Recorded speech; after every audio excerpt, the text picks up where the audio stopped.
Je ne cesserai jamais de parler d'environnement car la qualité de celui-ci est directement corrélée avec votre bien-être. Aujourd'hui, on va parler de motivation et je vais vous partager 4 conseils pour hacker cette fameuse motivation et vous permettre d'atteindre vos résultats en mettant en place évidemment les bons moyens. Car si vous concentrez uniquement votre énergie sur les résultats que vous souhaitez atteindre, c'est-à-dire vos objectifs, je souhaite gagner tant, je souhaite perdre tant de kilos, je souhaite lire tant de livres, eh bien vous allez mettre en place des moyens qui ne sont pas forcément en adéquation avec votre bien-être. L'idée évidemment c'est d'atteindre les résultats que vous voulez atteindre tout en prenant une route qui est plutôt agréable à emprunter. Si à chaque fois vous vous empêchez de vivre pour atteindre vos résultats, eh bien les moyens que vous mettez en place ne vont jamais durer très longtemps. Par exemple, je veux perdre du poids, eh bien je vais me mettre en place un régime hyper draconien. On sait tous comment ça se passe, ça dure quelques semaines et puis au final, on n'arrive jamais à atteindre notre objectif parce que les moyens étaient trop compliqués à tenir dans le temps. Donc l'idée ici, c'est de mettre en place des moyens qui soient plaisants, des moyens qui vous génèrent de la satisfaction.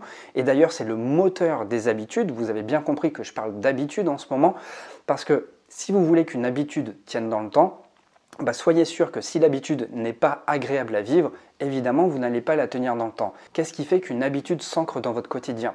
Eh bien, tout simplement, c'est que cette habitude génère une certaine forme de satisfaction chez vous. Si vous ne ressentez pas de satisfaction à perpétuer cette habitude, eh bien, il y a peu de chances que vous puissiez la faire perdurer dans le temps.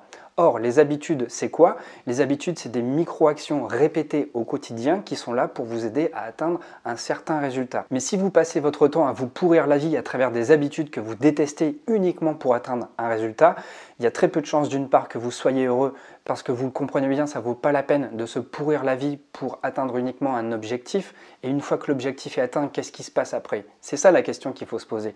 Une fois que l'objectif est atteint, une fois que j'ai trimé par exemple pendant 1 an, 2 ans ou 3 ans pour atteindre un chiffre d'affaires que j'ai envie d'avoir, on a quelque part gâché ces 3 ans de vie uniquement pour un chiffre d'affaires. Et une fois qu'on a atteint son chiffre d'affaires, on s'est tellement pourri la vie qu'on n'éprouve même plus de plaisir à l'obtenir.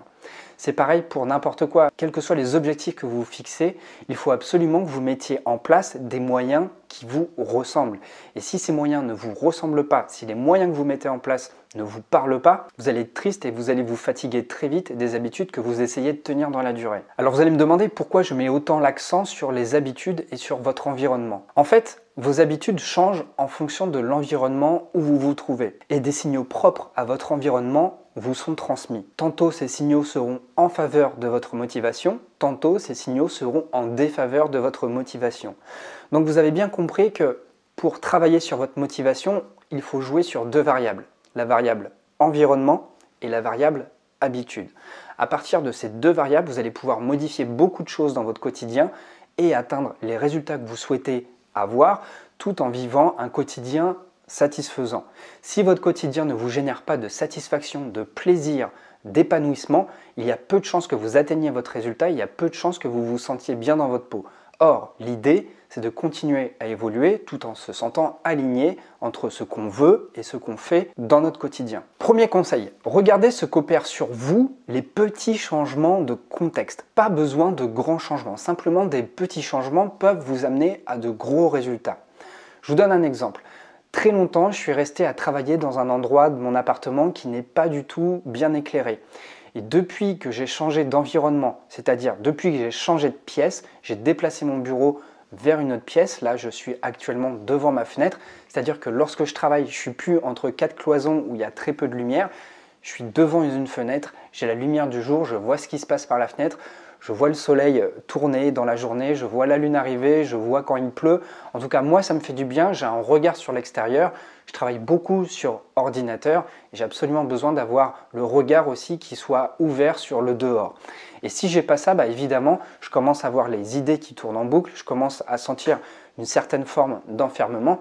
Le fait de pouvoir poser mon regard ailleurs, ça me permet d'avoir une meilleure productivité. En tout cas, je suis motivé, je n'ai pas besoin de faire beaucoup plus d'efforts, je n'ai pas besoin de mobiliser beaucoup plus d'énergie en moi pour travailler plus longtemps. Or, si je suis juste derrière, dans la pièce que vous ne voyez pas, mais c'est l'ancien bureau, à cet endroit-là, en fait, c'est extrêmement compliqué de travailler plusieurs heures parce que ma motivation descend en flèche parce que j'ai l'impression de rater quelque chose. Alors vous voyez, des fois il suffit de pas grand-chose. Là je vous donne mon propre exemple où j'ai simplement fait quelques mètres dans mon appartement pour changer d'endroit et je vois que ça a une grande différence sur les stimuli que ça me renvoie en fait. Les stimuli qui me sont renvoyés ici, c'est qu'il y a de la vie dehors, c'est qu'il se passe plein de choses, que je vois le jour, je vois l'évolution de la journée et j'ai l'impression de respirer davantage. Et ce petit rien, ce petit changement a fait que c'est beaucoup plus facile pour moi de travailler plus longtemps et de donner les efforts nécessaires lorsqu'il le faut. Donc essayez de voir vous dans votre environnement, quel que soit l'objectif que vous souhaitez atteindre, que ce soit dans votre travail ou sur votre santé, en quoi faire des petits changements dans votre environnement va pouvoir avoir une réelle influence. Et le fait de répéter au quotidien ces nouvelles habitudes, ces micro-changements que vous allez mettre en place à partir du moment où vous avez décidé de changer un petit quelque chose chez vous ou au travail, vous allez voir que dans la durée, ça va générer des gros changements. Pourquoi je dis ça? Parce que c'est la somme accumulé de ces petits changements que vous allez répéter tous les jours qui va produire de gros résultats. Ça revient un petit peu à faire comme de l'épargne en fait, avec la notion d'intérêt cumulé.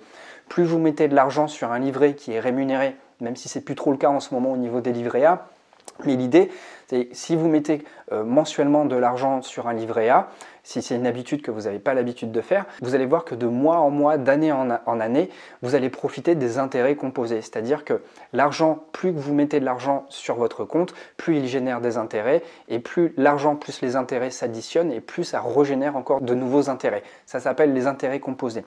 Donc moi, ce que je vous conseille, c'est de mettre en place des micro-changements comme ça dans votre quotidien pour générer des nouveaux résultats. Et le fait de répéter des nouvelles actions qui amènent des nouveaux résultats, et bien ces nouveaux résultats accumulés jour après jour comme ça tout au long de l'année va vous amener vers de grands changements dans votre quotidien. Ensuite, deuxième conseil pour hacker votre motivation, mettez en évidence ce qui est susceptible de déclencher une bonne habitude. Dites-vous que pour installer une bonne habitude, ça se passe en 4 phases. Donc d'abord, il y a un déclencheur. C'est un élément qui vient déclencher la deuxième phase, une envie. Cette envie va vous pousser à développer une action. Cette action, on va nommer ça une réponse. Et cette réponse, une fois que vous l'avez mise en mouvement, ça va déclencher une récompense. Et comme ça, vous allez créer une sorte de boucle rétroactive, ce qui fait que à chaque fois que vous voyez un déclencheur, ça suscite en vous une envie. Ces envies vont déclencher l'envie d'agir pour assouvir cette envie. Et une fois que vous avez agi, vous sentez cette récompense agir en vous. Une fois que la satisfaction de cette récompense est révolue, vient à nouveau un déclencheur qui vient vous appeler pour que vous puissiez déclencher, lorsque l'envie sera suffisamment forte, un nouveau comportement qui suscitera encore à nouveau une certaine forme de satisfaction. Eh bien, les bonnes habitudes, ça marche comme ça. Pour que vos bonnes habitudes tiennent, il faut d'une part qu'elles soient déclenchées par les bons éléments et qu'ensuite qu'elles vous génèrent une certaine forme de satisfaction. Donc, par exemple, vous souhaitez faire plus de sport. Quoi de mieux que de mettre en évidence des déclencheurs pour vous donner envie de faire du sport? Je vous donne simplement l'exemple de sortir vos baskets ou de sortir une tenue de sport, de le mettre bien en évidence parce que l'organe le plus sollicité chez les humains, c'est l'organe de la vue. Et tout ce que vous mettez en évidence visuellement, ce sera facilement repéré par votre système cognitif. Donc l'idée ici, c'est de rendre évident pour rendre une habitude visible. Vous devez d'abord la rendre visible. Et tout ce qui est évident autour de vous et qui est en lien avec les bonnes habitudes, ça facilitera le déclenchement de ces bonnes habitudes. Il y a d'autres exemples aussi. Vous ne buvez pas assez d'eau. Pourquoi ne pas mettre plus de bouteilles d'eau dans votre appartement, à côté de votre lit, sur votre bureau, dans la cuisine, dans la voiture, sur le lieu de travail, partout. Comme ça favorisera plus facilement la prise de conscience qu'il est important que vous buviez beaucoup plus d'eau. Pareil, si vous avez pris la décision de faire du yoga ou de la méditation, alors mettez en évidence les déclencheurs qui vous donnent envie de faire cette activité-là. Par exemple, si c'est le yoga, mettez en place le déclencheur auditif tel qu'une musique, mais vous pouvez aussi de manière permanente mettre en évidence un tapis. Ce tapis vous rappellera que c'est le moment d'aller vous poser dessus et de faire du yoga ou de faire de la méditation. Donc dites-vous qu'il faut principalement passer par la motivation visuelle pour passer beaucoup plus facilement à l'action. Faites le test, vous allez voir, testez des choses chez vous, mettez en évidence des choses. Vous allez voir que ça va être beaucoup plus simple de créer de bonnes habitudes. À l'inverse, si vous souhaitez perdre de mauvaises habitudes, par exemple on vient de passer les fêtes, si vous constatez que vous avez mangé trop de chocolat et qu'il vous en reste plein, eh bien sortez ces chocolats de votre champ visuel. Vous allez voir, vous allez vous sentir moins sollicité, vous allez avoir beaucoup moins envie. Pour un fumeur, c'est exactement la même chose.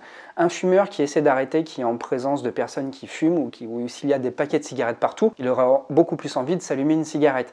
Si au contraire, il est dans un environnement naturel où il y a très peu de sollicitations visuelles, olfactives, eh ben, il va être moins tenté de fumer. C'est tout simple, vous comprenez? Donc, on comprend plus facilement comment faire pour éradiquer une mauvaise habitude, mais on a beaucoup plus de mal à saisir comment mettre en place une bonne habitude. Dites-vous que pour être motivé à enclencher une bonne habitude, il faut qu'elle vous soit plaisante et il faut qu'elle vous soit évidente. Troisième conseil, vos habitudes ne sont plus associées à un seul élément, mais à un contexte global à force de répétition. Je vous donne encore un exemple que j'arrive à mettre en place, c'est que dans mon appartement, il y a très peu d'écrans.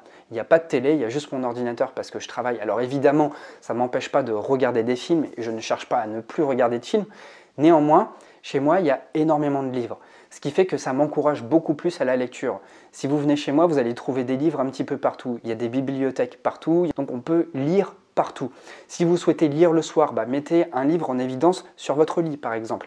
Et le fait de répéter tout le temps dans un même endroit des mêmes habitudes, eh bien vous allez relier directement le contexte dans lequel vous êtes à l'habitude que vous avez mis en place. Et ça c'est valable aussi pour les mauvaises habitudes. Donc si dans votre voiture par exemple vous avez pris l'habitude de fumer, eh bien il va être évident qu'à chaque fois que vous allez rentrer dans votre voiture, vous allez avoir envie de fumer. Donc ce qu'on peut faire, c'est qu'avec les nouvelles habitudes, c'est exactement la même chose. C'est les associer à un environnement à force de les répéter. Donc si par exemple dans votre voiture vous avez l'habitude d'écouter un livre audio, eh bien à chaque fois que vous entrez dans votre voiture, vous aurez cette habitude d'écouter un livre audio. Donc si chez vous, vous aménagez l'environnement de telle sorte à ce que vous mettiez en place de telles habitudes, à force de répéter ces habitudes, vous allez voir que vous allez associer l'endroit où vous vivez à l'exercice de ces nouvelles habitudes. Et à force de répétition, ça va devenir simplement un réflexe. Vous savez, le but d'une habitude, c'est de la rendre automatique et qu'elle génère en vous le moindre effort. Et comme ça vous demande très peu d'énergie pour vous motiver. Vous savez, très souvent, ce qui demande beaucoup de motivation, c'est le fait de se mettre en marche pour réaliser l'action qu'on doit faire. Ce n'est pas l'action en elle-même. Une fois qu'on est dans l'action, on n'a plus besoin de décharger beaucoup d'énergie. Je vous donne un exemple encore. Vous avez besoin de sortir, de faire du sport. Ce n'est pas le fait de faire du sport en soi-même qui est compliqué. Ce qui est compliqué, c'est le fait de se dire qu'il faut sortir de chez soi pour aller faire du sport. Donc l'idée de mettre en évidence des déclencheurs tels que le survêtement, les chaussures pour aller sortir, déjà ça va vous impacter et ça va vous réveiller et ça va vous mettre à la conscience que vous avez juste à mettre cette tenue sportive et vos chaussures pour aller sortir. Ensuite, ne réfléchissez pas trop des pour et des contre. Vous savez qu'au fond de vous, vous avez besoin de faire du sport. Eh bien sortez et puis au lieu de courir dans un premier temps, eh bien marchez. Le fait de marcher, ça va vous mettre dans une certaine forme de mouvement et d'action et vous n'aurez plus besoin de négocier avec toutes les parties de vous-même pour savoir si vous devez courir ou pas. Vous êtes dehors, vous êtes en tenue de sport, vous avez commencé à accélérer votre rythme cardiaque en marchant vite, vous n'avez plus qu'à courir. Ce qui est bien plus compliqué en revanche, eh bien, c'est de lever son cul du canapé pour aller sortir dehors. Ça, c'est de prendre cette décision-là. Donc tout est question de choix, tout est question de décision. Et les décisions, prendre des décisions, c'est là où la motivation va jouer. Donc faire en sorte que votre environnement soit en faveur des actions que vous voulez mettre en place, ça va vous demander le moins de motivation possible parce que tout va être mis en place pour favoriser les comportements que vous souhaitez déclencher. Quatrième conseil, il est beaucoup plus facile de créer de nouvelles habitudes dans un nouvel environnement qui est vierge d'habitude, qui est vierge de considération, plutôt que dans un environnement où vous avez déjà de mauvaises habitudes. Parce que si vous essayez de changer dans un environnement où vous avez de mauvaises habitudes, vous allez vous battre contre vous-même. Vous allez toujours essayer de négocier avec les anciennes parties de vous-même. Par exemple, si vous voulez changer d'habitude chez vous, effectivement, ça constitue un environnement et c'est compliqué de changer d'environnement. On ne peut pas changer d'appartement, de maison comme ça. En revanche, ce que vous pouvez faire, c'est modifier cet environnement. C'est tout changer chez vous, la disposition des meubles, des tables, des chaises. En tout cas, c'est en donnant par exemple un nouveau visage à votre habitat que vous allez pouvoir installer de nouvelles habitudes. Mais n'essayez jamais de mettre en place des nouvelles habitudes superposées à d'anciennes habitudes toxiques. Moi, je vous donne un exemple tout simple et ce n'est pas forcément lié à la mise en place d'habitudes chez moi. C'est plutôt quand j'étais plus jeune. Je ne vais pas trop m'étaler dessus parce que j'en suis pas spécialement fier, mais j'ai fréquenté de mauvaises personnes et comme beaucoup de jeunes adolescents idiots j'ai touché à des substances qu'il ne fallait pas toucher. Et du coup, j'ai commencé à m'enfermer dans ce cercle de relations et à avoir de mauvaises habitudes. Vous comprenez bien pourquoi. Et ça a vraiment été très loin. Il a fallu vraiment que je change de région complètement. J'étais jeune, j'avais pas de responsabilité, donc c'était beaucoup plus facile pour moi. Mais en fait, le fait de changer de région, de baigner dans un nouvel environnement, d'avoir de nouvelles relations, ça m'a permis de mettre en place beaucoup plus facilement des habitudes beaucoup plus saines. Ce qui m'a permis de reprendre mes études par la suite, d'avoir à nouveau confiance en moi et de me prouver que mon existence n'était pas réduite à des us et coutumes qui étaient vraiment très marginales avec des personnes avec qui j'entretenais des relations pas très saines non plus. Donc voilà, des fois, changer d'environnement, donner en tout cas, si on ne peut pas changer radicalement d'environnement, mais donner quelque chose de nouveau, donner un visage nouveau à l'endroit où nous sommes, c'est la meilleure façon pour hacker sa motivation et mettre en place de nouvelles habitudes. Voilà, c'était tout pour cette vidéo. Vous l'aurez compris, tout est question d'environnement et d'habitude pour impulser une motivation facile. Le but, c'est pas d'aller chercher une motivation super profonde, super dure à mettre en place. L'idée, c'est de se faciliter la tâche et d'aller dans le sens du moindre effort. Et pour être dans le sens du moindre effort, il faut que les habitudes que vous mettiez en place, elles soient le plus sexy possible. Il faut vraiment qu'elles vous donnent envie, d'accord? Si ces habitudes, elles génèrent en vous des émotions positives, si elles génèrent une certaine forme d'enthousiasme, vous n'aurez pas beaucoup de difficultés à passer à l'action et à obtenir la pleine satisfaction de les avoir mises en place et de réaliser les actions nécessaires. Voilà, c'était tout pour cette vidéo. Donc si vous souhaitez aller plus loin et mettre en place très facilement des habitudes, je vous conseille fortement de profiter de la période de lancement de la formation Mini Habitudes Maxi Impact où on va explorer ensemble 4 principes fondamentaux pour transformer votre vie d'hypersensible. Donc si ça vous intéresse de changer de vie ou en tout cas de modifier les choses qui ne vont pas au profit de choses beaucoup plus saines pour donner un nouveau visage à votre quotidien, pour l'oxygéner, pour donner un nouvel élan, pour mettre toutes les chances de votre côté afin que vous puissiez enfin profiter de cette hypersensibilité et d'en faire une force, vous pouvez cliquer sur le premier lien qui est dans la description de la vidéo. Vous allez voir en cliquant dessus, tout est expliqué. Il y a une page qui explique comment se passe la formation, le contenu qui est à l'intérieur. Il y a même une vidéo de présentation qui va vous expliquer tout le programme. Donc n'hésitez pas, le programme est en lancement pendant une durée très limitée. Il reste encore quelques jours, vous pouvez encore en profiter. Et en plus, la plateforme est interactive. Si vous avez des questions lors de la formation, vous pouvez me les poser et je vous répondrai dans un délai à peu près de 24 heures pour répondre à vos questions en particulier.